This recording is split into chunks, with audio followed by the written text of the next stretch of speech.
DMK 1 பண்ணோம், DMK 2 பண்ணோம், 2 பண்ணோம். டிஎம்கே 2 உங்களுக்கு தெரியும், கவர்னர்கிட்ட போய் நம்ம கொடுத்துருக்கிறோம்.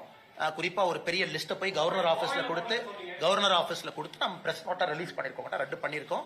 ஆனா இன்னைக்கு நாம் பேசுவது தொடர்ந்து இன்னைக்கு நான் ஒரே கேள்வி தான் அண்ணன் கிட்ட கேட்கிறேன். KN நேரு அவர்களை பற்றி 3 கேள்விகள். இதை நாங்க ரிலீஸ் பண்ணலன்னா இடி சொன்னதான் நான் சொல்றேன்.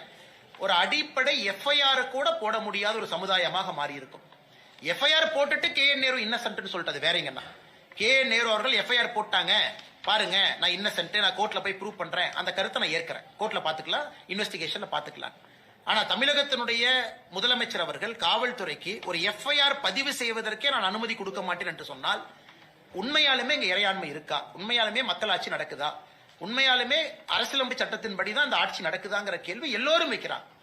இன்னைக்கு மூன்றாவதா இன்னைக்கு அவங்க வெளியிட்டிருக்கக்கூடிய ஊராட்சி செயலாளர், பஞ்சாயத்து செக்ரட்டரி, அந்த லிஸ்ட்ல இருக்கக்கூடிய குழப்பத்தை அவங்களுக்கு அனுப்புறேன். முடிச்சோன்னே நீங்க பாருங்க, உங்களுக்கே ஆச்சரியமா இருக்கும். எப்படி இப்படி உங்களால லிஸ்ட் தயார் பண்ண முடியும்?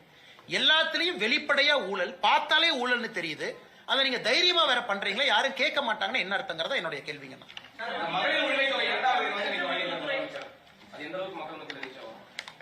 ஆனா இன்னைக்கு முதலமைச்சர் அவர்களை பொறுத்தவரை அவர் கையில் இருக்கக்கூடிய கடைசி அஸ்திரம் மகளிர் உரிமை தொகையை உயர்த்துவது, பொங்கல் தொகுப்புல பணம் கொடுப்பது, மகளிர் உரிமை தொகையில அதிக சகோதரிகளை கொண்டு வந்து சேர்ப்பது.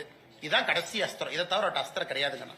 ஏன்னா நம்முடைய நிதி சுமையை பாத்தீங்கன்னா அதை தவிர CM வேற கார்டெல்லாம் பிளே பண்றதுக்கு இல்ல. அவர் என்னதான் அஸ்திரத்தை பயன்படுத்தினாலும் கூட மக்கள் தெளிவாக இருக்கின்றார்கள். ஆட்சி போக வேண்டும் என்று முடிவு செய்த பிறகு அது மெதுவா போனான்னு வேகமா போனான்னு நிச்சயமா 2026 தேர்தல் ஆட்சி போயிருங்கண்ணா. இவங்க எத்தனை பேர்த்த சேர்த்து எவ்வளவு உயர்த்தி கொடுத்தாலும் கூட மக்களுடைய மனநிலை ஆட்சி மாற்றம். அதனால் நிச்சயமாக ஆட்சி மாற்றம் நடக்கும். பொங்கலுக்கும் பணம் கொடுப்பாங்க, 3000 5000 கொடுப்பாங்க, நல்லதுதான், கொடுத்தாங்க, வரவேற்கிறோம், மக்கள் அதை வாங்கி வச்சுட்டோம், அவங்க பணம் தான்.